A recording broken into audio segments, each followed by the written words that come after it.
Good morning, good afternoon, good evening, ladies and gentlemen. Another Q&A for you this afternoon.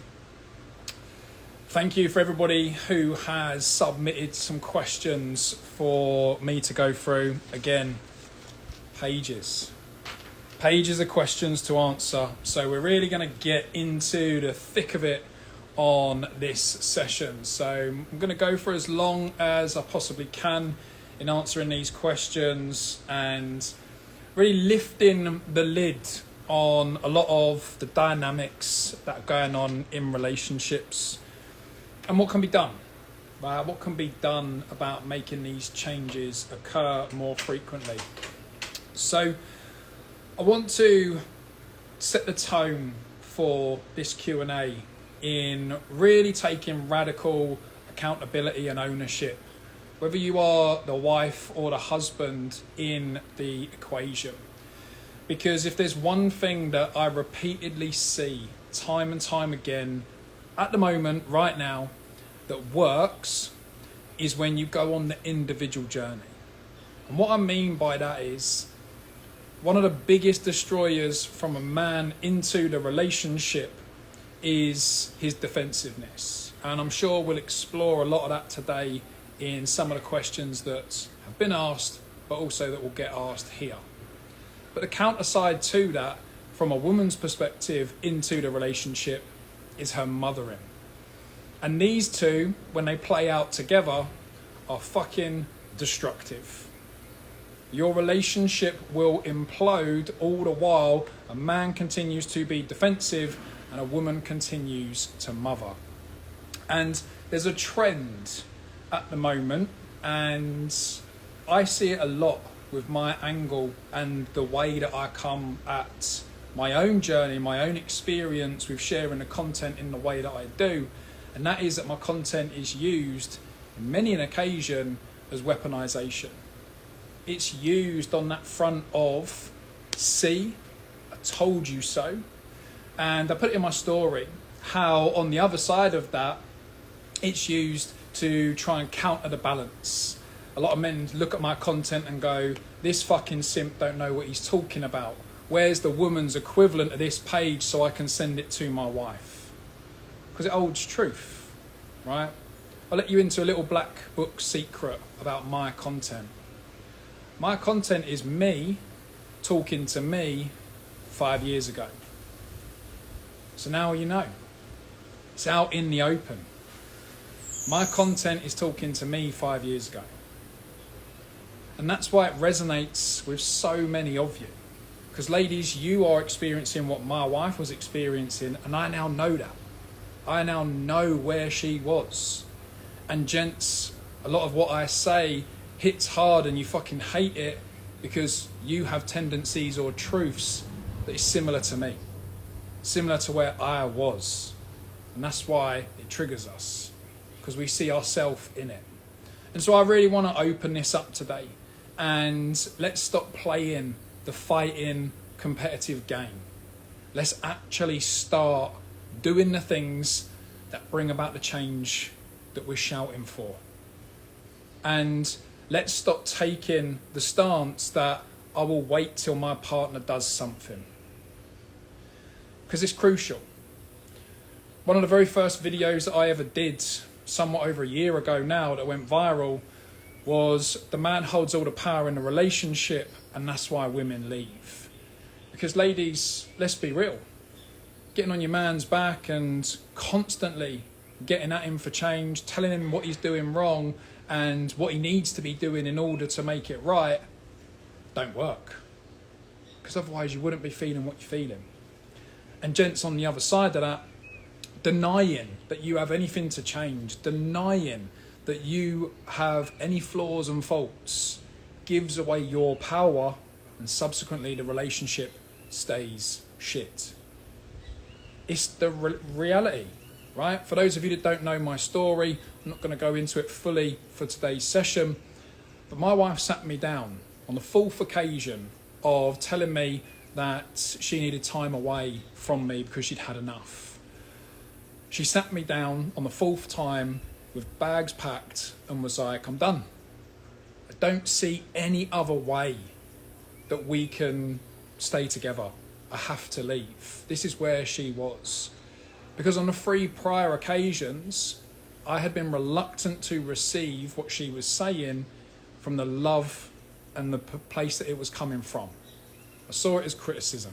I saw it as her getting on my back and wanting me to be different than the man that I was convincing myself that I was supposed to be. So because I was unwilling to see that change was necessary, our relationship continued to get worse. But on the same side, because my wife had said the same things in most of those occasions, in that, she just needed time apart from me, I heard the same message. So I gave it no further consideration. And she had to ultimately end up with giving me a full ultimatum to make me listen. And I don't encourage that, right? I don't encourage ultimatums. I don't encourage you to go to the extreme lengths. But on the same account, sometimes it's the only way to fucking wake up. It really is. So hopefully that sets a little bit of a tone on what I really want to get into and the angle that I come from in all of this. Why I do it is because it's what I needed. Why I come at this angle? Because I talk about the things that I was ignorant to listen to. I did not see my wife's behaviour as a reflection of how I was showing up. I did not believe that I was causing any problems because I was brainwashed into thinking that I'm a provider in the relationship because I earn money and everything else is my wife's responsibility. I was ignorant, and I sit here and I own that because now that is my biggest teacher. My ignorance now teaches me the shadow sides of me, all the shitty behaviours.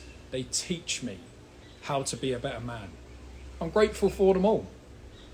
I shared this in one of my live sessions in one of my programs, that I am grateful for the shit, absolute degenerate man that I became. I'm grateful for it. Because I get to sit here and tell you that you can fucking do something about it. You can sit here, stand here, look at all of the degeneracy that you display, all the shit behaviours, all the toxicity that you bring, and you can do something about it. Or you can sit on your fucking pity potty and point the finger at someone else and blame them. Same fucking choice. It really is. I chose the former. I chose to get off my pity potty. I chose to stop looking at my wife like she needed to do something first, and I fucking got on with changing. And so when we start to look at our relationship, we have to ask ourselves, does the way I show up align with what I say that I want? So ask yourself, you say you want more peace, you say you want more connection. Do your behaviours align with creating that? You say you don't like it when your partner shouts at you. Do you shout at them? You say that you want more respect. Are you doing it in a disrespectful way? Are you demanding it in a disrespectful way? These are the things that we have to pay attention to. These are the things that make the biggest difference. And it's why my angle on this maybe is so unique and so individual, because I was willing. I don't subscribe to the red pill bullshit because it's destructive, it's toxic. There's no balance in it whatsoever. It's all about dominance and arrogance. And in the same light, I don't subscribe to this Mr. Nice Guy, people pleasing, bending over backwards, because it gets nowhere.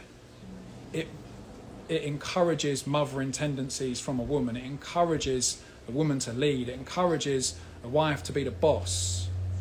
And I don't subscribe to any of that.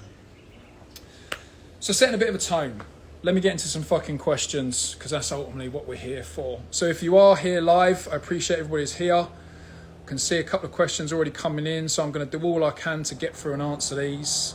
And I will answer the ones that were pre-posted as well. So let me just double check. So first question I've been asked here is, does it work with passive aggressive men? I was the worst. I was a wounded, feminine, passive-aggressive man. I remember one occurrence when I was struggling financially during all the lockdown side of things. My wife wasn't working because we had a young daughter. And I remember distinctly turning to her and passive-aggressively saying, well, this is just up to me to sort out, isn't it? You know, you're not going to be able to help us because of our situation. It's up to me to sort all this out. It's up for me to bear the pressure and the pain of all of this. Like, what the fuck?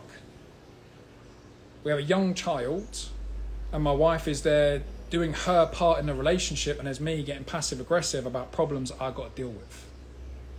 So does my approach work with passive aggressive men? 100%. 100%. Only if they're willing to see that their passive aggressive nature is not conducive in a healthy relationship. If they think it's needed, then no. My help nor anybody else's help is going to fucking work.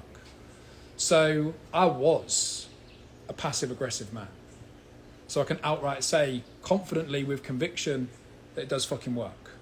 But you have to be willing, right? You want to learn to drive the car, you got to be willing to learn. You want to start your own business, you got to be willing to learn. You want to no longer be passive aggressive and you want to heal your marriage, you got to be willing to learn, right? You've got to do something different. Nick says, what's some concrete ways I can step into my masculinity? The easiest way is to identify in yourself what is shit. What behaviours do you display that are degenerate, that are toxic, that are causing you to be less of a man than your potential would allow you to be? Start there.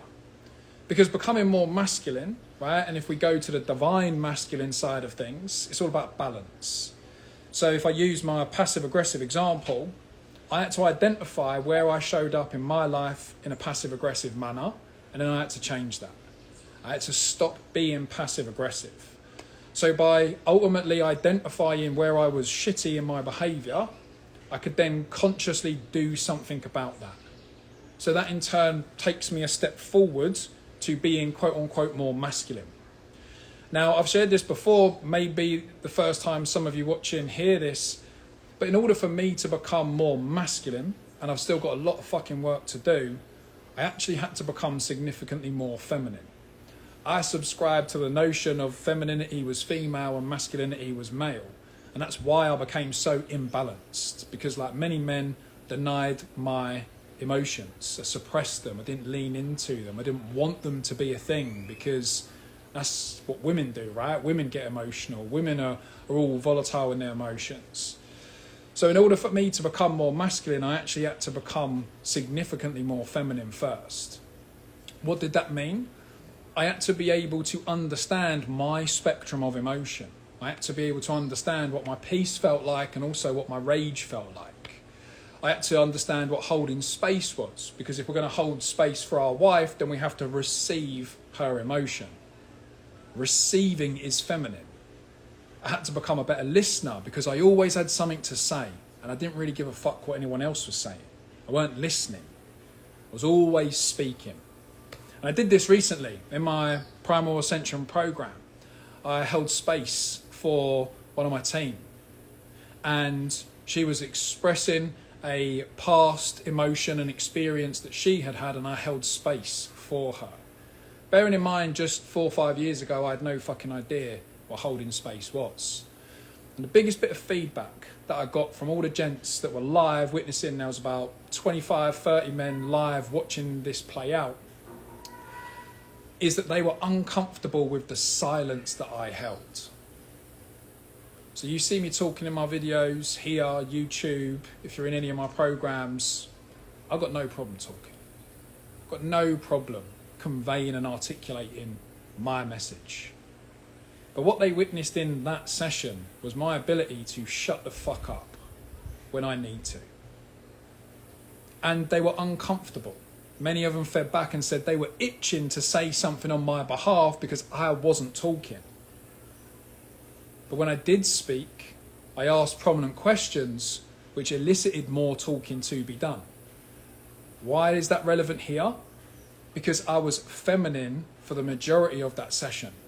I was receiving emotion. I was receiving information. I was receiving all of this stuff. And that allows me to be significantly firmer in my masculine, because I can now be assertive and decisive based on what I heard. I don't get moved by other people's emotions in any way, shape or form like I used to. I used to get triggered fast. real fast. And so that just goes back to my answer initially on this question, is if you want concrete ways in stepping into your masculinity, first of all, identify where you're showing up like a shithouse. Where are you showing up in a toxic capacity? What is bad about you? And if your ego is so big where you're like, well, there ain't really that much I've got to work on, then there lies the first fucking problem stopping you from stepping into your masculinity. Your ego is bigger than your identity. Your ego is bigger than your capacity to learn and grow. So you're capped. You're not going to be a very safe place emotionally for someone to be around. So we women need to take accountability of wanting to change them and wake up. Absolutely. Women want men to change more than men want to, right? There's the harsh truth. When my wife told me that she wanted things to be different and for change to occur, I didn't. I was fine. Yes, stuff was tough. We were a bit disconnected in my mind. I weren't as urgent as what she was. And there in itself lies a huge disconnect and problem. You can't force somebody to believe something that they don't believe. They have to come to their own conclusion. Why did I go on the radical change internally that I did? Because I came to realise that I was causing a problem. If I'd never come to that realisation, nothing would ever have changed. And so for any woman watching who is desperately trying to get her husband to change, maybe I'm going to piss on your parade and tell you that you're wasting your fucking time. Not in wanting the change to occur, but in where you are applying your energy in the approach. So you need to change the approach. If I look at one commonality for all the men in my program, and there's well over 60 men now in my containers, it's more than that, probably more than 75, nearly 100. The men in my containers have one thing in common, and that is that their wife showed them my content. It's one common factor. 100% of the men, as far as I'm aware, their wife showed the men my content. But the man decided to hear the call to do something about it. He decided that he heard the call to do something about it. So just sit with that. You can hear my message as it's just man blaming. It's always a man's fault. And then you can take that one step further and go, what about the woman? Where's her accountability? My answer to every man hearing this is, let her take her own accountability. Create an environment where she takes accountability for herself so that you don't have to force her to do it. How do you do that? Become emotionally safe. She'll take her own accountability. And these are the nuances and the shifts. Ladies, if you can take accountability for how you are approaching these conversations far sooner, then you're going to guide the receptibility of your husband in the right direction sooner. On the other side to that spectrum, just while we're here, one of the biggest barriers that I witness and see when couples go through this process, both wanting change, is that women up front want the change more than the man does. But then as the man starts to change, they start to tell him that he's doing it wrong. They fall back into mothering. They're asking the man to be the leader of change, but then telling him how to lead. Don't fucking work. This is a nuance that I think gets overlooked massively in all of my shares and in all of my content. Is after my wife told me she wanted things to be different, she didn't tell me nothing else. She did not tell me what I had to do. She did not tell me how to do it. Nor did she check in with me to make sure that I was meeting her expectations. She did nothing. But that also included she did not badmouth me to other people. She did not out me to her friends. And she did not get on my back every day to tell me how much of a shithead I was. She let me get on with it. I came to the realisation that I needed to change, and then I took it upon myself to go about and change. I took back all of my power and lent in. In the nature of polarity, she stepped back. She told me she wanted me to change, and she wanted the relationship to be different, and that she didn't want to do it. So she stopped trying. She gave me the space. And that is a really crucial point that many women in your mind right now will go, yeah, but you don't know my situation. You've not met my husband. Our circumstance is different. No, that's a lie. Because polarity is polarity. Hot and cold don't decide how hot and how cold they are dependent on what's going on for them. One's hot and one's fucking cold. Polarity is always there. And as they get closer and closer together, it's more like lukewarm, now they become one and the same. So if you believe that approaching the situation in the same way that you always had is going to get a different result, or otherwise, you and your husband become one and the same. Or you and your wife become one and the same because you are doing things the same. You are approaching things in the same way. You're either both bringing in a masculine or you're both bringing a feminine energy to the equation. It's never going to fucking work. It's always going to result in breakdown. It's always going to crumble. Because you're doing the same thing over and over again, or you're mirroring each other in the same capacity. So always be mindful of that, ladies, is that there is a way to approach your husband, which I'll get into, around wanting change to occur.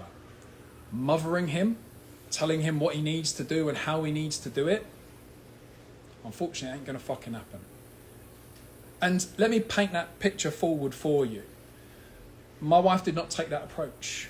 Again, she did not tell me anything. Number one, because she ain't a masculine man. So how does she know what I need to do in order to be a more masculine man when she isn't one?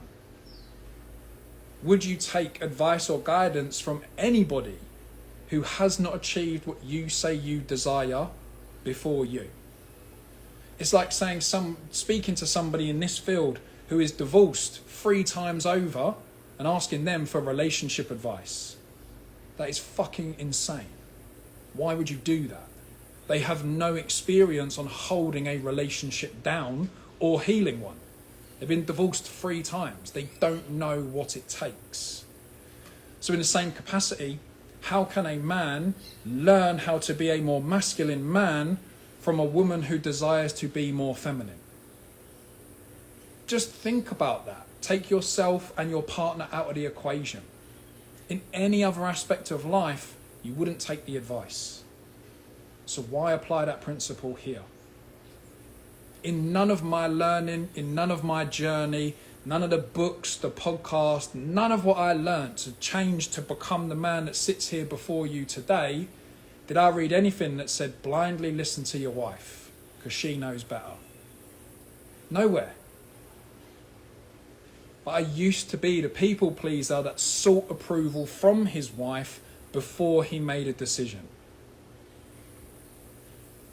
There's no coincidence that me stopping doing that made our relationship better. So sit with that idea. Ladies, sit with the notion that mothering your husband to change is going to work. Because it's not. It's not going to work. I'm trying to save you heartache and delayed pain that amplifies over time in sharing this with you. It can be a tough pill to swallow, I get that. But it's a necessary one. We cannot let our ego get in the way. So what other questions have we got here? Let's just see.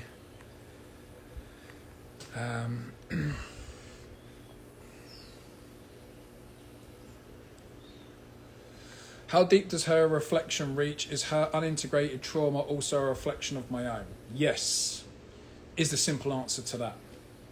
What I have found is the deeper I have gone introspectively in integrating my trauma, my shadow, my inner child wounds, all that stuff, which isn't needed to be done to start this process of change, by the way. I did all of that later. I do more spiritual depth of work now than I've ever done before. And I did the majority of my marriage healing before I really got into the spiritual trauma work. So don't get it twisted that you need to do the deep inner work first. You don't. You need to change your behaviour. And that builds momentum. If I just look at the guys in my Ascension program, I give them prompts to do that work, but it ain't mandatory. And they pick and choose how much or how little they do. because I only give a fuck about what they're doing. How are you showing up? How are you conducting yourself? What are you applying yourself to? Where are you learning? Where are you reflecting? That's what I give a fuck about. And so we have to be really careful on the prioritization of it. But our wife's reflection back to us is the mirror of what we need to do. So if my wife is passive aggressive and she is volatile with me, then there's my mirror reflection to go, right, what am I ignoring in myself? What am I not focusing on for me? What is it that I am ignoring inside of myself, deep down inside, that is causing her to feel this energy? Because healing is a lifelong journey, right? We've got our own inner child wounds, we've got our own shadows to integrate, we've got all this stuff to do. It's going to take a lifetime and beyond to do it all. So we can't prioritize it as the thing that's going to make the change occur. It's one and the same. You have to have the balance, right? If you're doing deep healing work, then you need to have fun, because on the spectrum of healing, right? Just doing deep healing work is toxic because you stay in deep healing mode. And just having fun keeps you in this elated state of emotion, and then you never deal with the stuff that's a barrier and a challenge holding you back. Everything is on a spectrum. And this is where, again, the guys in the program are getting the best out of it, because they're blending it all. They're blending it all, they're doing what they need to do, they're leaning in, they're reflecting, they're witnessing and observing, and shit's fucking happening. There are guys in the program who were facing divorce just 6, 7, 8 weeks ago. And now they're sitting here with the divorces being called off, and they're planning their futures with their partners in a way they've never done before. Happier, healthier, better sex life, better connection, better conversations. They understand holding space. In fucking 7 weeks. You don't have to do the deep trauma work up front. You do it as part of the process. But your wife is a reflection of what you ignore in yourself. So never lose sight of that. Let's go. Tried to explain for too long and make things work, but now I let myself hit rock bottom. 100%, ladies, don't hit rock bottom. Don't allow yourself to emotionally drain yourself. It's not worth it. Because you then just have to, there's a longer climb back to get back up. Don't exert yourself in the wrong way. There are ways by which you can learn how to communicate more effectively and efficiently, so you're not piling energy into a fucking dead horse, right? And it's not necessarily the trying to make the change occur that's the dead horse, it's the approach. Needs to be a different approach to make it more effective.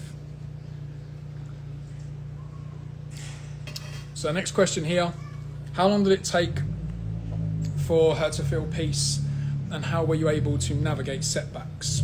So it took my wife 6 months. 6 months to believe that I wasn't going to revert back to old ways of behaving. 9 months to truly believe that what I was doing was here to stay. So the best part of a year in total. And the key thing with that, in terms of bringing the peace and her feeling the peace, is I can't make my wife happy, okay? Nor can any other man. He can't make his wife happy. What he does is he creates an environment where she finds happiness more frequently. And for me, that was the key.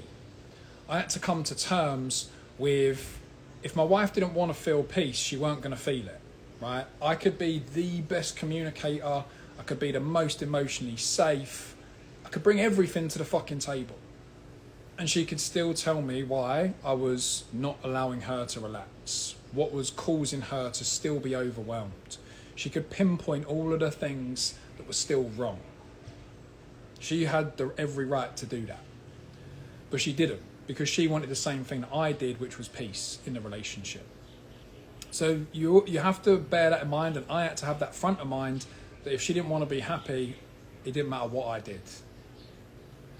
The other side to this, in terms of navigating setbacks, is I didn't take the setbacks personally.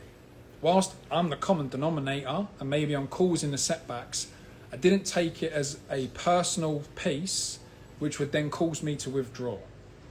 Every day I lent into resistance. If a conversation didn't go so well, and we didn't feel like we handled things great, then I would bring it back up. If I thought that there was something on her mind and she wasn't open to sharing, I would find ways to crack her heart open so she could share. And I was a master at shutting conversations down. My wife bottled up emotions up because I wouldn't. As soon as I felt there was something she wanted to talk around, I just weren't entertaining it. I was like, I'm not talking about this. I don't want to have this conversation. Because in my head, the narrative was, if we're talking about hard stuff, it's going to destroy the relationship. When in actual fact, I was creating a self-fulfilling prophecy of destroying the relationship by not talking about the hard stuff. So to navigate setbacks, don't take them personally. And this is where you have to get your ego out of the way. You have to be able to say, okay, my wife is upset. She's unhappy. She feels a little bit uneasy. Why? She didn't like what I said. Why? She didn't receive the message that I conveyed in the way I thought she would. Why? You have to get curious. If you navigate setbacks from an egotistical perspective, you'll always find a reason for conflict and to fight. Whereas if you don't take it personally and you're always curious about why this reality has played out, why has this dynamic shown itself, well, now we're in a place of power. Because now we get to lean into these resistances. Now we get to actually be curious as to why they occurred. And again, this is one of the biggest things that the gents experience, is when they approach conversation differently and they hear the shit they don't want to hear, and then they, with new skills, navigate the conversation better, they find peace at the end. They bring the peace back by going through the fire that's right in front of them. So that's how I navigate setbacks. Don't take it personally, stay curious, don't let anything go unresolved. Fucking lean in.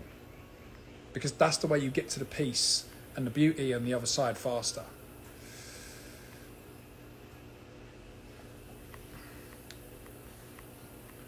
Let's have a look. So if you've got other questions while you're here, please do fire away.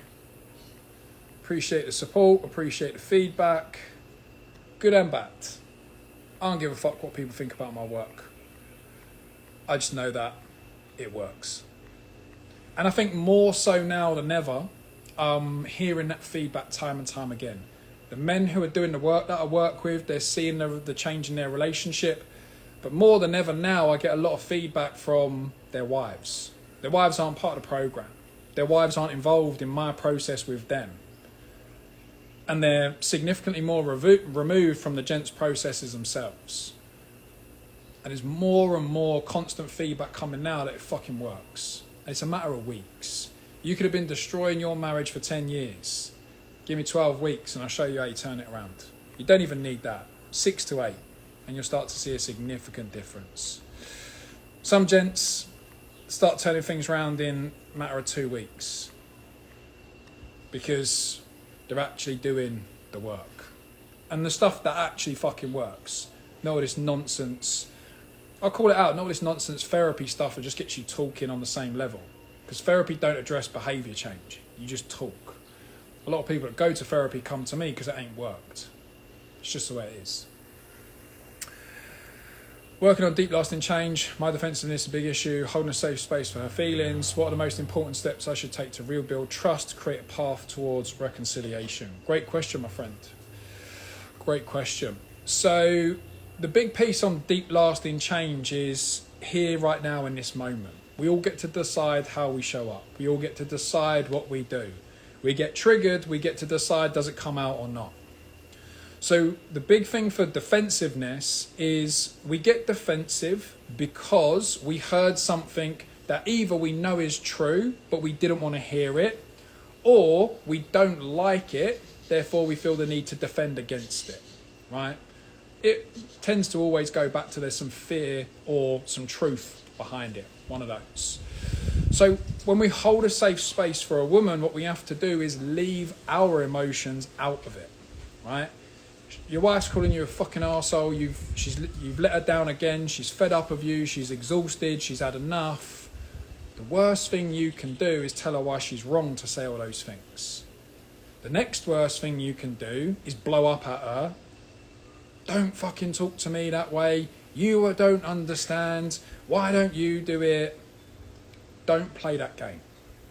Because when we talk about emotional safety, we are dealing with emotion. So when your wife is volatile, you've got to be calm. When your wife is weak and erratic and all over the place because she's fucking had enough, you got to be still and you got to be strong. That is duality and polarity in itself. So holding that safe place requires you to be strong to not let your defensiveness and your emotional reactivity out. So the most important step that I can tell you to follow through with at this point is focus on that. Do not let the reactivity out.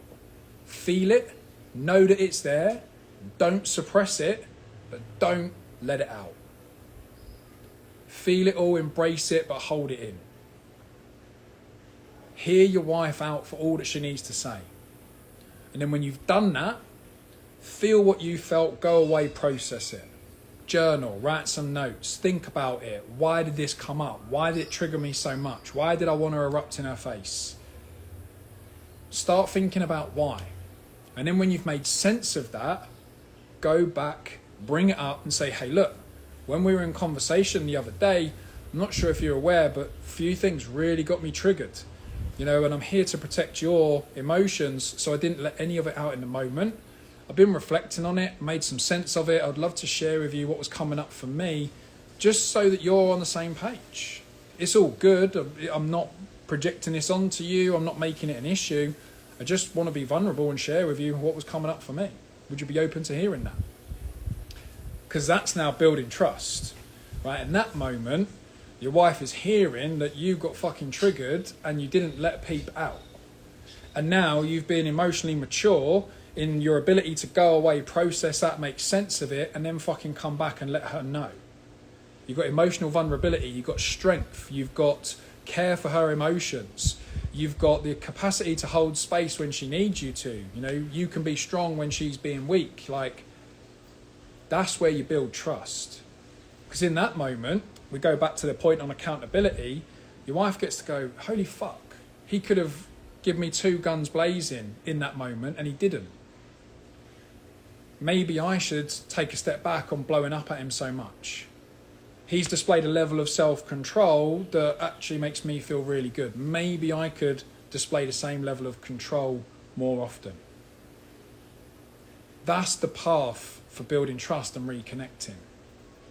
Because it's not one that is fire for fire and putting more fuel on the blaze that's right in front of you. It completely shifts the dynamic. And this is where we become really powerful in our approach. We become more masculine because we're in fucking control. Go down the red pill route and they'll outright tell you, don't accept that from your wife. Don't accept the belittling. Tell her to be quiet and calm herself down, and they'll tell you to use force to be more masculine. Just fuels the volatility that your wife is bringing you already. It don't fucking work. There's a reason that the term gentleman is so prestigious, especially in British culture. You look at the gentleman and you see a man that people aspire to be like. But break it down. It's a gentle man. Be a fucking savage in business. Be a fucking savage in the gym. Just don't be a fucking savage for your wife's emotions. She don't need that from you. She needs your care. She needs you to be gentle. She needs you to hold her. And when you do that more frequently, she trusts you implicitly. And this is what I see so many people getting wrong. They've got a point to prove. Why? Why is proving a point to your partner more beneficial than maintaining the peace? My wife openly says now her biggest fear when we have to have a tough conversation is disrupting the peace in our marriage, because it's a beautiful thing. Why is that peace present so frequently? Because I don't fucking blow up in her face when I feel something inside. I tell this woman I love her. Why am I going to bring my shitty emotions and make it her problem? When you are emotionally immature or you lack emotional intelligence, you don't understand this. Especially when you think that you're alpha. Because you see that the need to put your wife in her place is part of the process. Never going to fucking work. Never going to fucking work. So I hope that helps. I hope that gives you a couple of steps.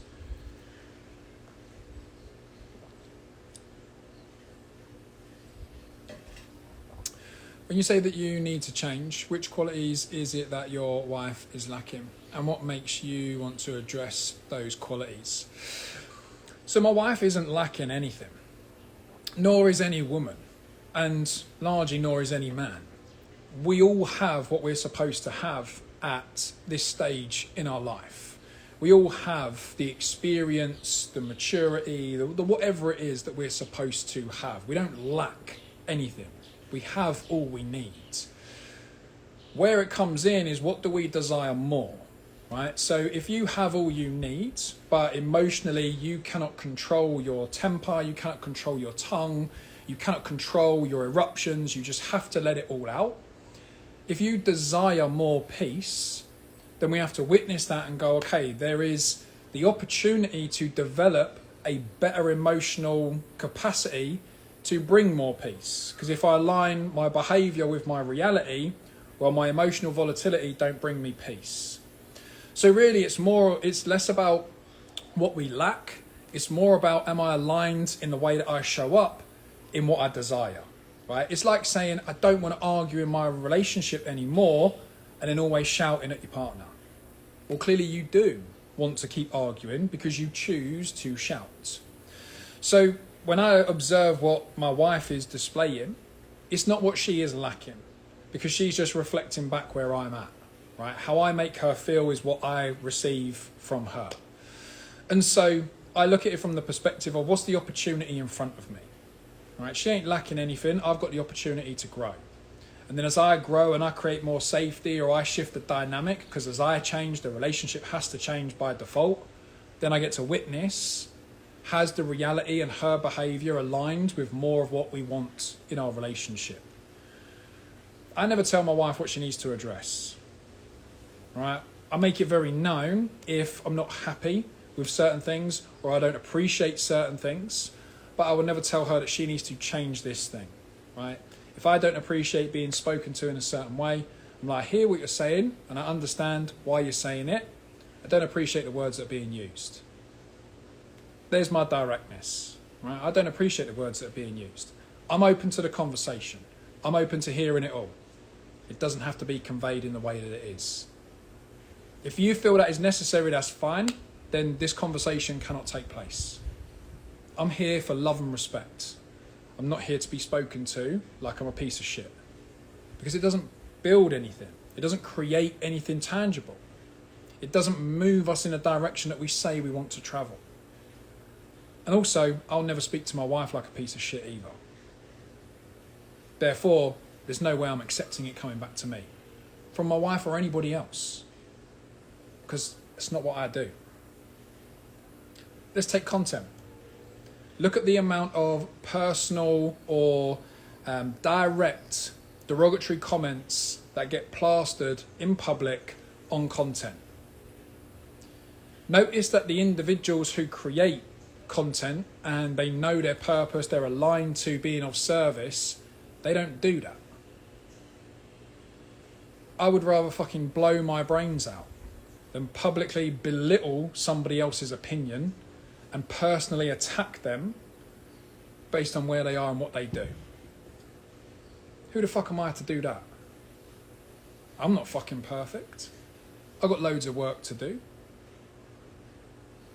What I dislike in somebody else is what I avoid in myself. Everything's a reflection back. So my wife isn't lacking anything, right? There's areas of me that can grow and develop to get the best out of her. Why I take this approach is when we look at leadership, particularly in a relationship, it's all about empowerment and inspiration. So if I, as the man, as a leader of the family, as the leader of my relationship, if I do not inspire my wife to be at her best, and I do not empower her to be at her best, then I have work to do. And sometimes, let me be real clear, the inspiration or the power or empowerment to do that is to have really firm boundaries that do not slide. Because think about it, right? Women want a safe container for their emotions to be held. Well, there's no container if there ain't no sides. If there's no walls to the container, there's nothing safe to be within. So there has to be some firm lines. And again, this goes back to aligning our behaviour with what we say we want. Because if a woman wants a man to be safe, but she disrespects his boundaries by choice, well, what is it that you desire? You're asking for safety, and do all that you can to smash through the boundaries that provide the safety. What's more important to you? To be right and to smash through the boundaries, or to have them in place and feel the safety that they create? There's always an opportunity to grow. There's always something to develop. And my personal take, which is why you never hear me talk about the accountability that women need to take, is that if a man truly goes on a journey of growth and sees the opportunity in his wife's behaviour as the possibility of his growth, it's not needed. Because he can also get to the end of this journey for himself, whatever timeline that might be, and decide, you know what, this isn't going to work. It doesn't matter how much space I hold. It doesn't matter how calm I am. It doesn't matter how of service I am to the relationship. It doesn't matter what communication skills I try or test. There's always a problem. I'm not here for that. Because this is the other end of that spectrum, right? Men want more feminine women, but they only want the good emotions that she brings. He doesn't want to deal with the heightened states or the more negative ones. And on the other side of that, women want more masculine men, but they don't like the firmness or the standards that come with that, right? Very masculine men who know their shit, they know themselves, they're doing their own work, they are of service, they are leading. They also have things they do not tolerate. You know, and one of my favourite books is by G.S. Youngblood, and he talks about not tolerating poor behaviour. A lot of women see that as a man trying to be controlling because he's not doing what he's told. When in actual fact, if you want a really true masculine man, there's shit that he will not tolerate. So again, I go back to it. My wife doesn't lack anything. She gives me the opportunity to grow, to develop, to lean in more, to become more of a man. And through that process, she will inspire and empower herself to do what work she needs to do. I've never once asked my wife to do any work. She just comes to me and says, hey, look, I want to do this. Can you pay for it? Of course. That's what I'm here. I'm here to provide. I've created an environment where she wants to grow. I'll facilitate the growth. Simple. So that's my approach on that one. Quite a long-winded answer to that one, but I felt like the context on it is really important.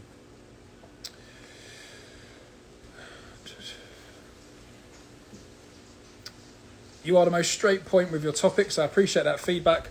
I ain't here to fuck around, is what I'll say to that.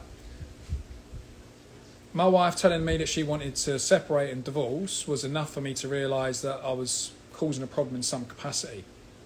Up until that point, people have been skirting around the truth with me, not telling me as it was, including my wife. Right? She had just told me that she needed time away, and I never really knew what it was that I was really doing that was causing a problem. I ain't here to fuck around. And I say this with all the gents, right? You sign up to my Ascension program. Over the course of 12 weeks, there's minimum criteria. Like, I expect you to have a certain level of attendance or you get kicked out. I expect you to track your progress, and I get the group to hold you accountable to the things you said you wanted to be accounted for. I'm not here to fuck around. If we want to save our union, we want to have a good fucking relationship, well, let's get on with it, right? So there is no use in me sitting here and sugarcoating the truth that I needed to hear 5 years ago, right? And that's, again, why I speak in the way that I do, why I convey the message in the way that I convey it. Because you're either going to hear it as a man and go, fuck, he's onto something. I need to listen more. Maybe I need to get involved and go on this journey. It's uncomfortable to hear, but actually it's what I needed. Or you get to sit there and reject it, deny the truth, deny there's a problem, and continue to wonder why your relationship's fucked. I'm just not here to fuck around. I'm not perfect. I've got loads of fucking work to do. I'm mid-30s. I've got 60 odd years. You know, double my current lifespan again. I've got so much to go through. So much learning. I ain't here to fuck around. I'm not here to appease people. You don't like my message? Great. You love my message? Great. Nature of polarity and duality. We have to. Just asked my husband to listen to this and he said no. Lost cause. He's not ready. He's not ready to listen.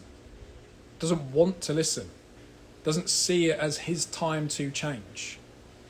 A man convinced against his will is of the same opinion still. You can't make people change. You cannot make somebody change their mind.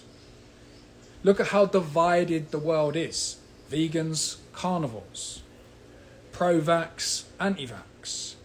Whatever division, Christian, Muslim, it doesn't matter where you look in the world, there is division.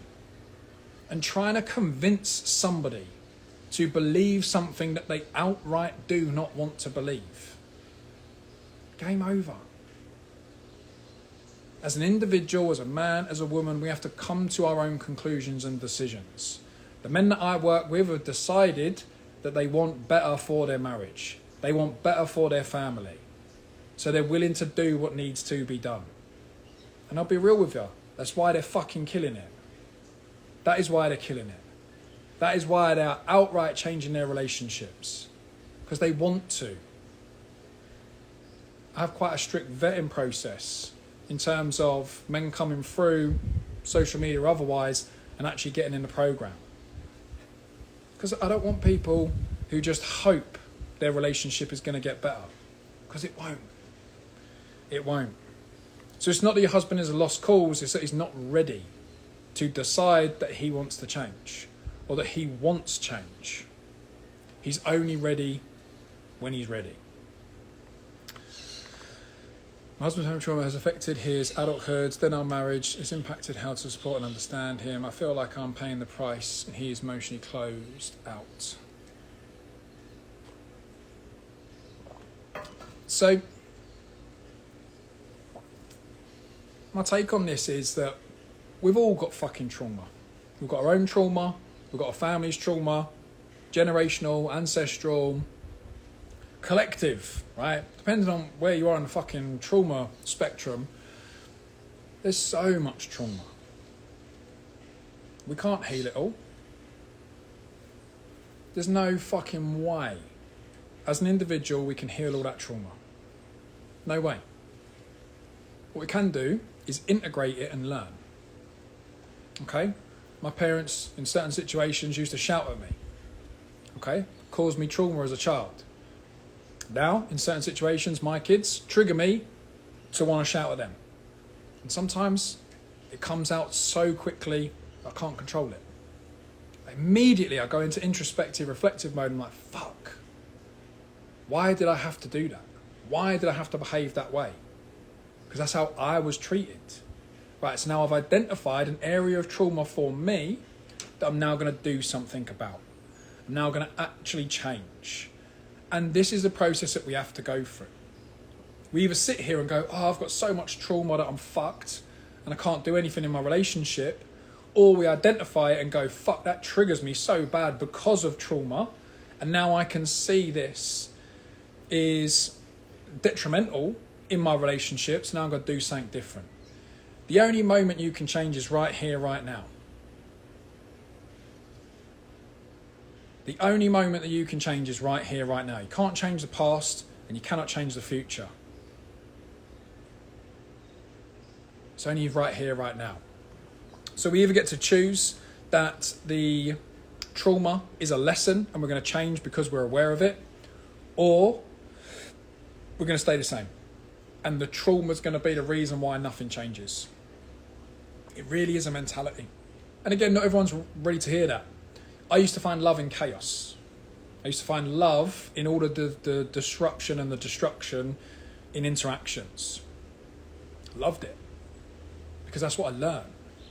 There always had to be a problem. There always had to be a drama. There always had to be something wrong that we were dealing with. And that's what brought us closer together. So I found love through chaos. Not anymore. I find love through expressions of love with my wife. Completely different. because I chose to do it different. I chose to see it different. I chose to feel it and experience it different. It's all a choice. It's all a choice. So don't let the collective trauma, the family trauma, all this other trauma, don't let that be the problem. And until that's solved, you can move forward. Because you'll be fucking healing until you take your last breath and it still won't be complete. It's not what we signed up for. Evan says here, caring is different than mothering. Ladies, just FYI, in case you're not hearing that right. So, be mindful of when we make comments like this. This feeds into what I'm saying with some of it. But absolutely, in the nature of it, yeah, caring is very different to mothering. And we do need to understand. Because the other side to it is as well, is quite often we can be angry because we care. But just because we care and then we get angry because we get frustrated about it doesn't mean that the care is felt and received. So we do have to be mindful of that. We do. And we know when we're mothering, right? We all know what it feels like to be cared for. Therefore, we all know what it feels like to give care. And if we find ourselves justifying that we've got intense emotions and we're doing it because we care, we're playing a very fine-lined game, is what I'm saying now.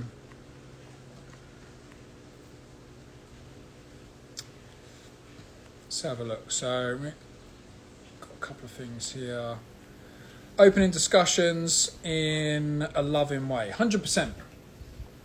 A phrase that I like to use, or a way that I like to approach it if you struggle to get conversations on the table, is number one, use an I statement, right? So come from a place of I feel. This always breaks the ice a little bit better because it don't feel like such an attack. But the other thing is as well, is bring the vulnerability in there. Yeah. So what I mean by that is it's like, I feel like there's some stuff I want to talk about and I'm scared. I'm scared to bring it up and I'm scared to talk about it because every time we try to have a conversation like this in the past, it just blows up. And I don't want that anymore, but I don't know what to do. When you come at a conversation from that kind of angle, immediately we fall into a more empathetic frame of mind and we're like, well, what is it? Like, why are you so scared? Like, what is on your mind? It feels like less of a fight. And so it is about being very aware. It's about being very aware of what we are saying in relation to the intention that we want from it. Because if we've got something on our mind and we're like, I need to talk to you because you've pissed me off again, you're asking for the fight, and then you'll be in the conversation and you'll say, no, I don't want to fight with you. I want this addressed. Your whole demeanour, all of the energy is bringing out the conflict. It's all about the fight. We can't do that. We cannot do that. So it really is important that we do understand different ways of bringing it up. It's really crucial and really important that we see how we show our intentions through our behaviour.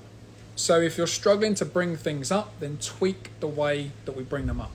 Come from a place of feeling, come from a place of what's going on for you. Be a bit vulnerable. And that will hopefully break the ice and enable you to get things on the table a little bit easier. My partner has been taking your course and the change has been profound since he's applying what he's learning. Amazing. Thank you for sharing that. I really appreciate the feedback. I'm feeling a little lost though now. What can I do to be more in my femininity? A great question. A great question. So the big thing for me when it comes to being more feminine, my disclaimer is I'm not a feminine woman. So I only go off the premise of what I've been able to observe and witness with my wife.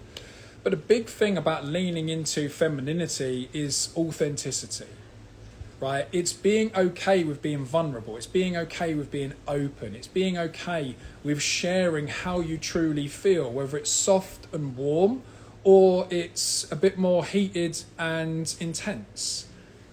And as a man, we learn, and your partner going through the process is learning this, we learn to embrace and love all of it. Right, that's when we become emotionally safe. That's when we build real emotional security. And so the best thing a woman can do on the feminine side is be okay with being the expression of your emotion.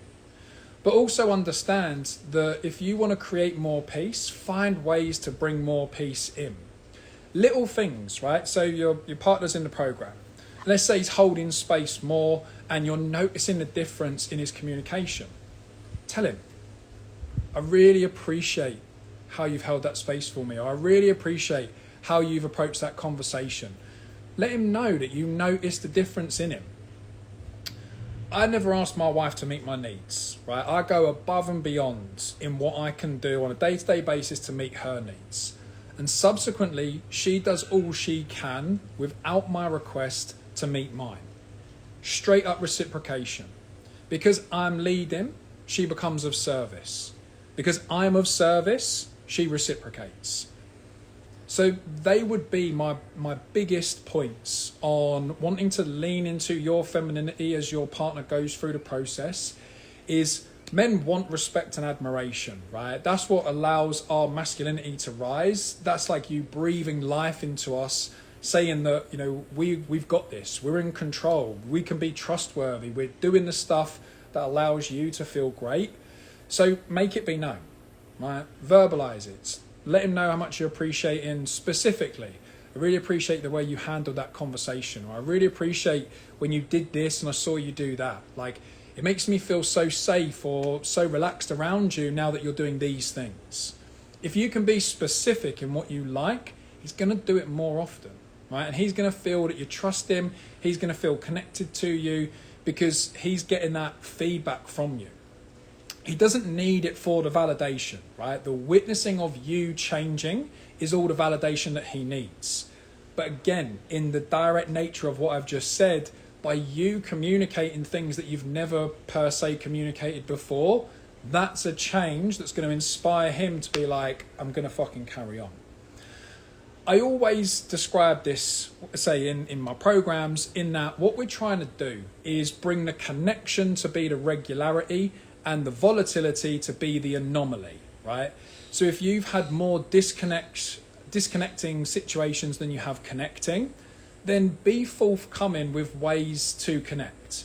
And it can be really simple, like you see your partner sat on the sofa and without any prompting or request, you just go over, sit next to him and cuddle into him. Just little things like that, men love that. They love to know that it's not leading anywhere. It doesn't have to end up in sex or anything physical. It's just very much that you feel safe and that safety is reciprocated back. And then I go back to the authenticity side of things. Just really be you, right? When you're happy, when you're relaxed, when you're peaceful, let it be known in the most authentic way. And in the same light, when you're not happy, let him know that there's something that needs talking around and don't let it fester. Just be really authentic and comfortable with being yourself. Because the positive side to this is your partner, your husband, gets to learn you in the best possible way. Gets to learn about you in the best light that is you in your true authentic expression. So he can give you more of what you crave and you desire because he's witnessing, quote unquote, the real you. So I'm grateful that you've given positive feedback on what you're witnessing. I say I'll fucking hold the men accountable, right? I want change. I want the relationships to be saved. I want them to be something that is forever lasting. And also on a deeper level, like once the process is done, I don't want them to need me and my input, right? I want these men to stand on their own 2 feet. So I really appreciate the fact that you're seeing the change and you're witnessing it, and lean in. You know, really lean into the reciprocation. When he's having a stressed day, rather than point out, you know, that he's just stuck in his head and withdrawn, just give him a cuddle. Give him a hug. Let him know that you're there if he needs to just decompress.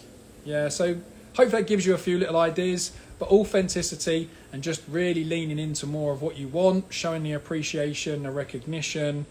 It's just going to light the fire in his belly to carry on, you know. Again, not that he needs that, because I advocate that, as I tell all the gents, you don't fucking need no validation from your wife, just get on and do it. But it does make the world of difference. A lot of men are so used to being put down that all of a sudden when they start to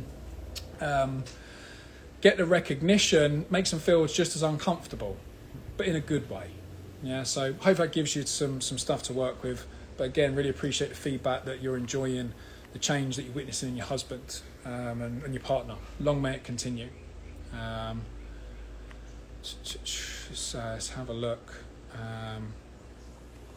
What are some suggestions to working with your shame? Yeah, great question. So any men's work that don't deal with shame ain't men's work. I'll be real clear about that. Yeah, if you are shameful, guilty and all the rest of it, and you're not dealing with that and integrating that, then it's not real men's work, because society has conditioned us to be real shameful about virtually everything about us as men. You know, whether we're dependent on what career we're in, dependent on our choices, dependent on our sexuality, as in like our how we feel about ourselves in a sexual capacity, you know, the size of our penis, the fucking, all of it. There's all shame about absolutely everything just ingrained into society. You can't breathe right these days. And your take on masculinity is also wrong and something to be shameful of. You know, you subscribe to one and there's always the counter. Like, when we look at this, we have to understand what is it we want and what do we behave like in order to attain it. Yeah, so that's where we have to integrate our shame and whatever else into our approach. We have to come to a realization that what has gone on has gone on. And in order for us to get more of what we desire, we have to learn from what happened. It is what it is. It's occurred the way that it's occurred. We can't fucking change that. So if we're shameful about it, what we're saying is we want to hide from it and we don't want to learn. We don't want to influence positive change and positive catalysts in the right direction to not do that stuff again. We just want to ignore it and pretend like it was never part of us. But it was. So the big thing that I like to do when it comes to shame is face it. What are you shameful about? What are you hiding away from? What aspect of you do you wish never took place? And sit with that. Sit with that and start learning. Integrate the shame into your life. Learn from it and do something better. Because all the while a man hides from his shame, he's keeping himself trapped. He's keeping himself in these toxic patterns and spirals that ultimately prevent him from becoming the man that he could truly become. They prevent him from creating the life that he could provide himself and his wife, because he's not willing to face the darkness, right? Think about it. The only reason you can see the shadow here, the dark, is because there's the sunlight. Without the sunlight, that shadow don't exist. And also, without that shadow, we would not appreciate the sun. So we have to integrate our shame. We have to integrate our shadows. We have to face them, we have to learn. Because when I now look at this shadow here, I can see just how bright the sun is. I can be so grateful and thankful for what the sun allows us to create because I witnessed this shadow. Do I want to spend loads of time in the fucking shade? No, because the sun brings vibrancy. So we really have to embody and embrace facing the shadows, tackling them head on, looking at what we learn from the things that we were once shameful of, and know that all the while we carry the shame, our life is weighed down. We can't change the past, we just learn from it to be better. The process of becoming a more divine masculine man is about learning from the shit that you did and ultimately doing things better. Learn from it, change, grow, be better. It really is paramount and important that we do not shy away from our shame, because all we do is cap our ability to grow. I'm grateful for all of the shit that I caused in my marriage, because otherwise I would not be able to sit here and be the man that I am. If that had not occurred, I wouldn't have been able to change. We can't be afraid of our shame. It exists. So I hope that helps. You're totally right in many points of view, but sometimes a man are more narcissistic and they look more for themselves than for their wives' feelings. So I disagree. with men are more narcissistic. It's not true. Men and women are equally narcissistic because we are human beings. We all have narcissistic traits. And a narcissist is somebody who is unable to develop empathy in my capacity. So that doesn't mean man or woman is one more or the other, right? There are a lot of women who have no empathy for their husbands, and likewise there are a lot of men who have no empathy for their wives. So I wouldn't subscribe to men are more narcissistic. For me, that's delusional. Because by saying that men are more narcissistic, you lack empathy towards men. In itself is a narcissistic trait. I don't subscribe to these games, right? I have narcissistic tendencies. And in different ways, therefore, so does my wife. Are we full-blown narcissists? No, we're not. We're human beings who have a range of emotional capacity. And at different moments, at different times, in different seasons of our lives, more of them are present than others. Narcissism gets bounced around far too much. Everyone is called a fucking narcissist these days. And normally, it's we watch one video or we see one thing play out and then we blanket label a narcissist, right? When in actual fact, it might be 1% of somebody's characteristics and traits. So I do disagree with that one. We're all equally narcissistic. It's like psychopaths, right? Most CEOs of big corporations and companies and businesses are psychopaths. They have to be. In order to be that successful and deal with that level of pressure in the patriarchal corporate world that we live, they've got to be fucking psychotic. But that's also why divorce rates are so high at that level. Because the tendencies and the traits that come out to deal with that stuff are more psychotic than others. They're a psychopath.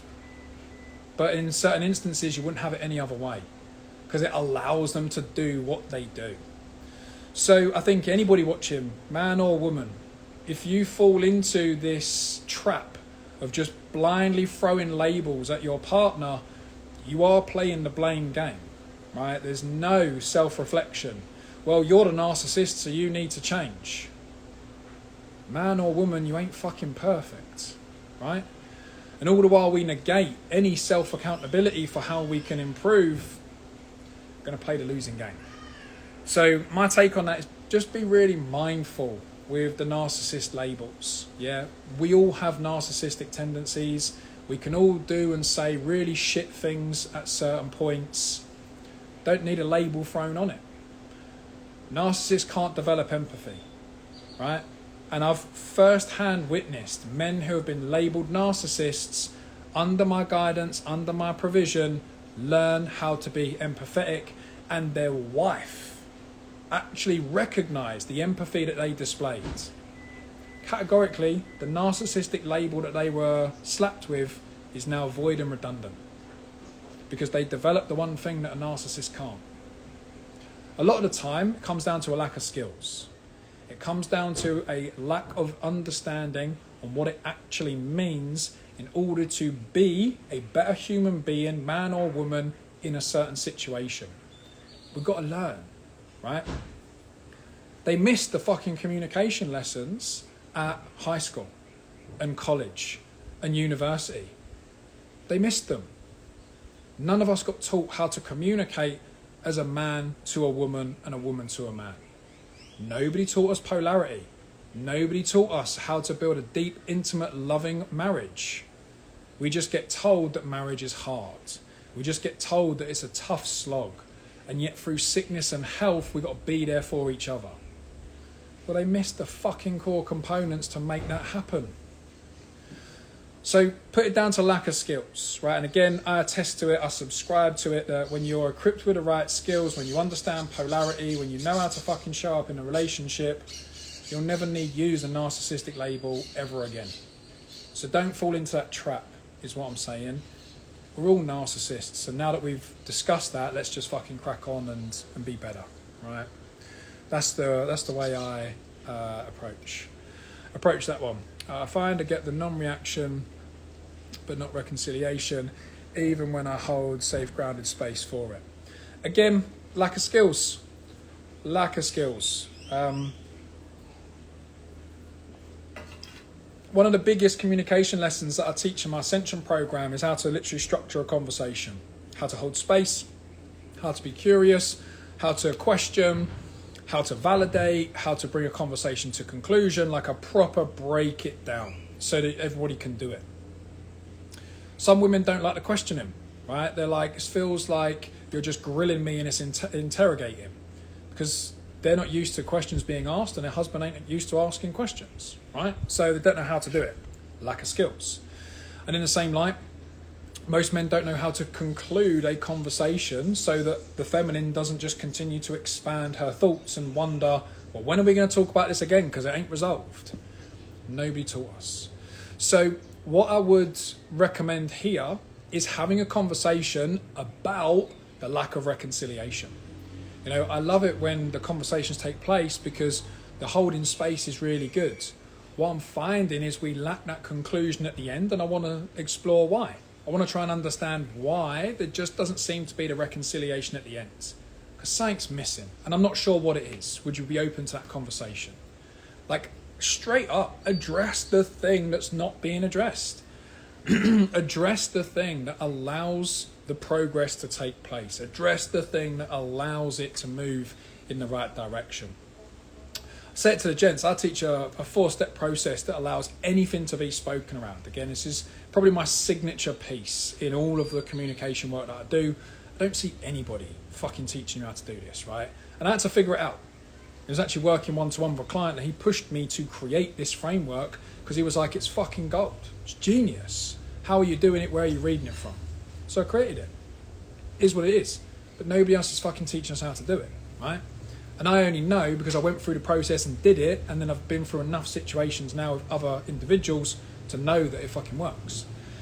You use stuff like that. Again, you use skills like that to enable you to talk about what I've just been alluding to. There's a problem, conversation's breaking down, healing ain't taking place, reconciliation ain't being found. I give you a framework to be able to bring that up. I give you the process to be able to address everything that feels unaddressed. It's just a lack of skills, really all it is. Because when you attune to that and your behavior allows you to lean into that kind of stuff, game changer. Absolute fucking game changer. Because now you're having conversations with skills that were never present and the breakdowns stop. That's all it is. All it is. So I hope that helps. But I would definitely have a conversation around why the reconciliation isn't taking place. Openly, with an open heart. I want to explore it. I want to understand it. How can we do this better together? That's where I would start with that one. Actions speak louder than words. Listen to his actions, not his words. 100%. Men say the wrong shit most of the time. Like, just observe. Observe what a man is doing. And this is what, I coach all the gents. It's like, just shut up. Just shut the fuck up. Stop talking and get on and do. Show your wife how committed you are by the things that you change, right? Show her that you are committed to making the environment safer by making the environment safer, not telling her that you're going to do it. And this is just, for me, baseline fundamental. The biggest component of communication is body language and behavior. So let it do all the talking, right? So absolutely, as Cassandra has pointed out here, ladies, like, just don't listen to what a man is saying he's going to do. Observe what he's doing. Just listen to his actions, right? Watch what he's changing. The other side to this as well, this is a really good point, I'm glad that this has been mentioned, is that quite often, ladies, from your perspective, you've created this idea of what change is going to look like in order for you to feel a certain way, right? So you believe that your husband needs to do A, B, and C in order for you to feel more relaxed and safer. And that is a facade, right? You have no idea what he's going to do in order to elicit the feeling of safety, relaxation, or otherwise. And I hands down know this, right? Number one, because I never told my wife what I was working on. I just changed. And over time, she felt safer. She relaxed more. She was able to lean into my leadership. She had no idea. what I was focusing on in my head. She just felt the difference and felt the benefit. But on the other side of that, I have gents whose wives reach out to me and say, I don't know what he's doing, but I feel so much better. And I've had that on fucking numerous occasions. I don't know what he's doing, but I feel so much better. And this is where having an expectation of your husband's growth only causes suffering and pain for you. Go back to my earlier point. A woman who wants to be more feminine doesn't know what a man needs to be doing in order to be more masculine, especially if she craves more safety from him, because she doesn't know what he's going to do that's going to make her feel safe. Somebody like myself can guide a man to find what's going to cause that safety to be felt or that peace to be felt, but a woman doesn't know up front. And again, I've had so many instances where the wife is literally like, I don't know what he's focusing on, it just feels different. Leave it at that, right? So just make sure that what it is that you are observing and witnessing is what you are paying attention to more than what you're hearing, right? He ain't that good at holding space and he's asking shit questions. Okay, I get that. But he started holding space and he's asking more questions. His behaviour has changed. Don't overlook the sheer fact that change is literally in front of your eyes. But because it looks different to what you expect it to be, you see it as a negative. You know, that's that taking a step back and observing and witnessing what's going on. So that's a fundamental point. I'm glad that's been brought up here. It's absolutely crucial. All the while, as a woman, you have an expectation of what your husband's growth is going to look like. You're going to be sad. You're going to get more pissed off and you're going to continue to tell him that he's doing the wrong stuff. Some of what I had to do for myself to be a better man, I can categorically guarantee my wife would have been like, what the fuck is this going to do for our relationship? But it fucking worked. And to this day, she'll never know the priority of things that I worked on, the order by which I executed them, the trial and error of what I was reading and learning based on what, when I actually implemented it, worked and didn't work. Some of it, I can't even remember. But there are a handful of things that I have prescribed to that I know fucking made a difference. Subsequently, the gents in my program feel the same. And the point here being raised by one of the wives. So don't get caught up in the facade of it has to look a certain way for me to feel a certain way. Because it never will. It never works that way.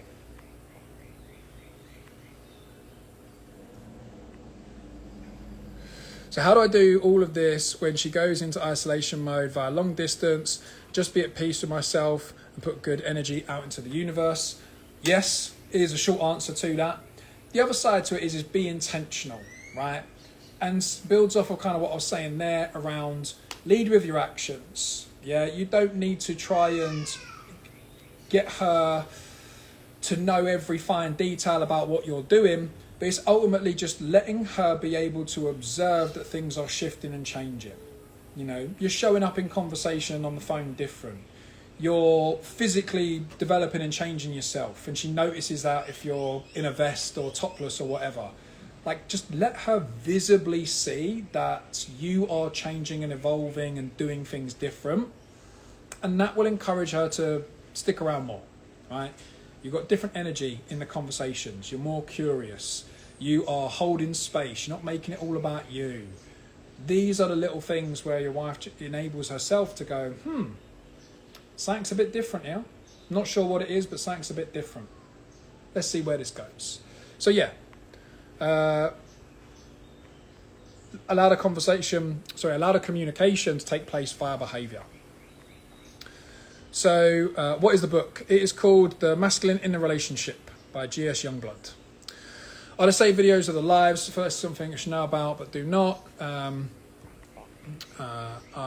Nap trapped and can't listen. So I am going to put these on YouTube. So if you haven't already subscribed to my YouTube channel, I'm doing a lot more long form video, more like 10-20 minute videos at the moment. So I will put this live and any other lives that I do, they'll be on YouTube, so you will be able to revisit them. Absolutely.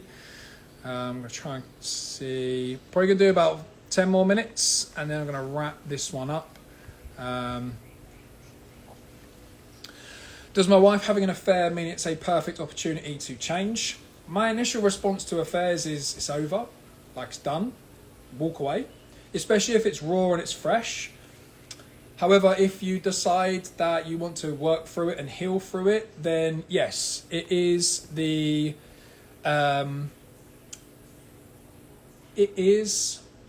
perfect opportunity for change.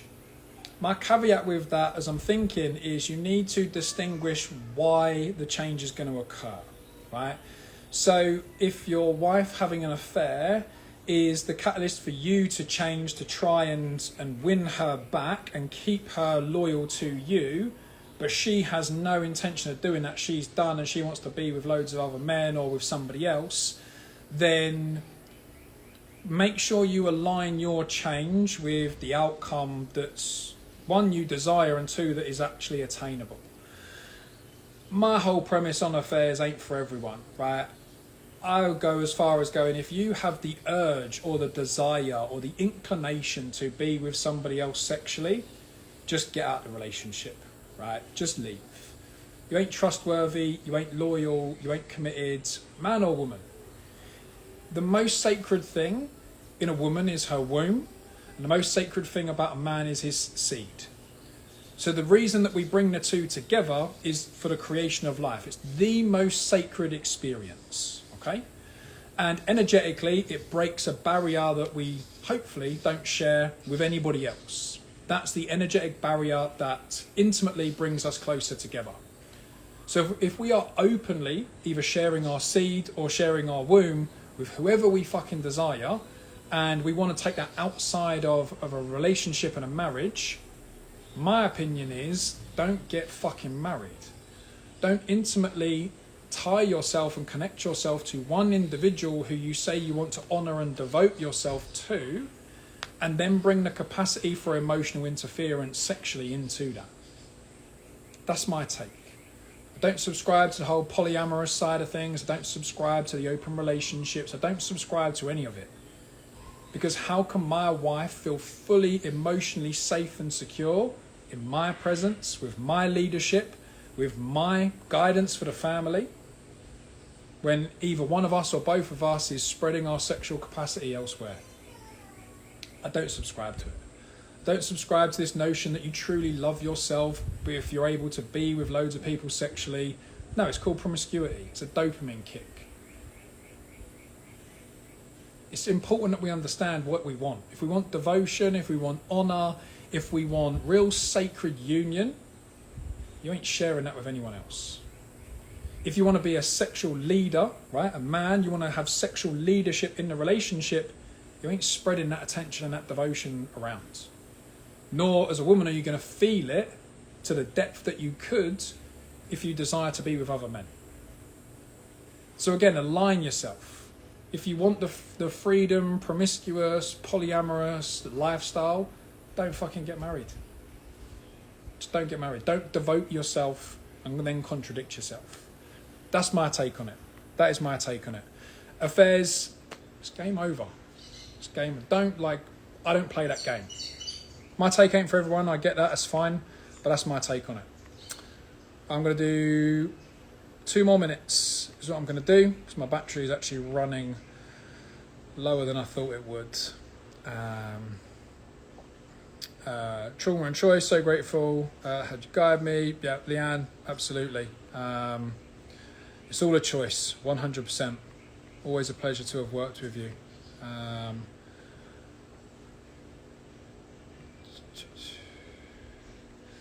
So what if he responds with not wanting to, he doesn't want to open up? Ask the question why. Quite often men don't open up because what they say gets used against them. It gets weaponized, or they hear about it in a negative capacity, right? The fastest way to stop a man being vulnerable to his wife or to his woman is to weaponize what he says against him. Yeah, so if you ask him to be open and he feels as though he's going to hear about it in the future, he ain't never opening up.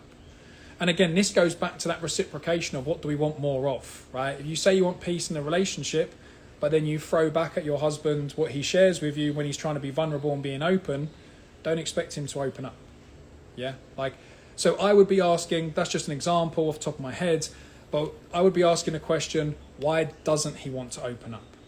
What is stopping him from opening up? What do I bring to the environment that causes him to not want to open up? And so this is really crucial and really important. So always be curious, is what I'm saying. Always be curious. There will be a reason why he doesn't want to open up. The other side of it, you know, since we were talking about affairs, is his attention might be elsewhere. Not necessarily on an affair, but his attention might be at work. He might be stressed with a family issue. There might be something else that is taking his mind away from wanting to open up in the relationship.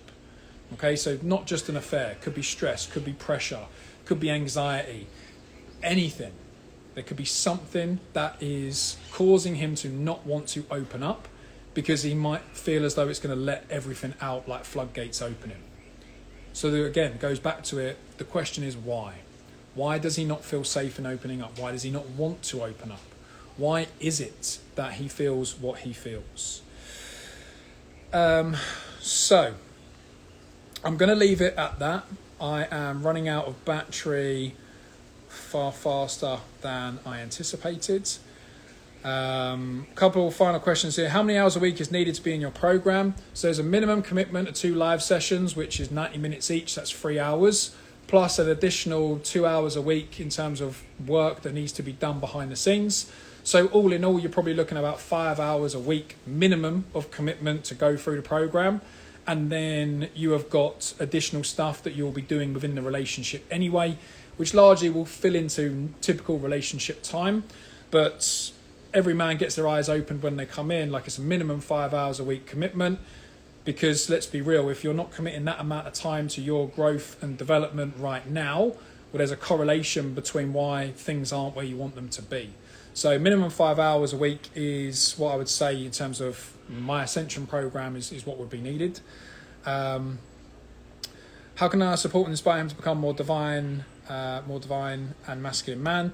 I've alluded to some of that already, so I'm not going to answer that again real quick here because it is answered already in some of what you can do.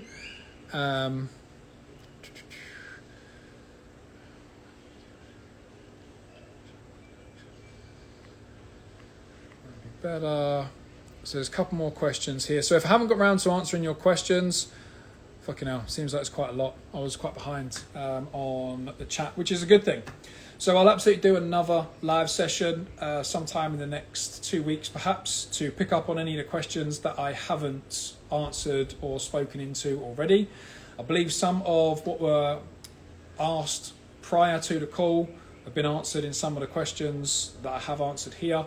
But again, if you have more questions, you can always interact with the polls that I put on and get those questions answered in other ways. I will put this on YouTube, so you might be watching this on YouTube now as a place for this to go in terms of long form content. And if anything that I've said today resonates with where you are in your relationship right now or the possibility of change, as we move forward into the second quarter of 2025, the big focus for me is supporting men to go through this process of growth and change.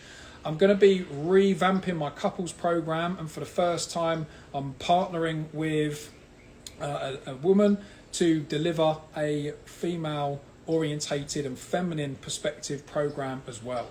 So a lot of the questions that I get asked is, as they've been alluded to here, what can I do as the woman?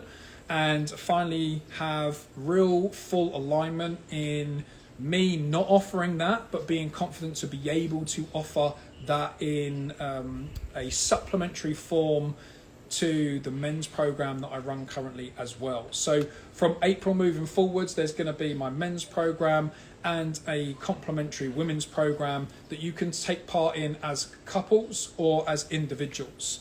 So stay tuned for more information around that. Again, on the female, feminine perspective, I'm not going to be delivering most of that because I'm not a woman. I'm not here to tell a woman how to be more feminine. I know what will get the best out of a man who she desires to have that polarity, masculine and feminine with. But in terms of doing that deeper work, my take on it is that has to come directly from a woman who has been through that and done it. And I'm excited and proud to be able to offer that come April. So stay tuned, ladies. Anybody who's interested in being able to support their husband in that capacity, we have a program coming that is going to be tailored specifically to you leaning into your femininity, healing your traumas, healing your wounds, letting go of resentments and pains and all this other stuff. And we're really going to kind of expand and open things up from that capacity. If anything has landed with regards to the work that I'm doing with men, I've got a lot of fucking testimonials coming through at the moment, and I'm going to be releasing all of them to just show you the sheer significance and power of the work that these men are doing and the genuine relationships that are being changed. There's been feedback live here this afternoon from one of the wives, one of the partners of one of the gents in the program that's a testament to that. But they're coming through thick and fucking fast. And so if you're interested in that, then at the below in the description on this, there will be a link to explore my Ascension program more. If you genuinely want to start to go down the path of becoming a true gentleman, balancing out the relationship and really and truly stepping into that power. So that is it from me today. That is all I've got time and capacity for on this session. Stay tuned. I'm going to be continuing to do more of these. If you didn't get your questions answered, then please send them in. Respond to any other ask a question polls that I put out, and I'll continue to interact in this capacity moreover. Thank you all for your attention. Appreciate you being here, spending the time with me, and I hope this has been fucking beneficial for you, ladies and gents. I'll see you all soon. See you later. Bye for now.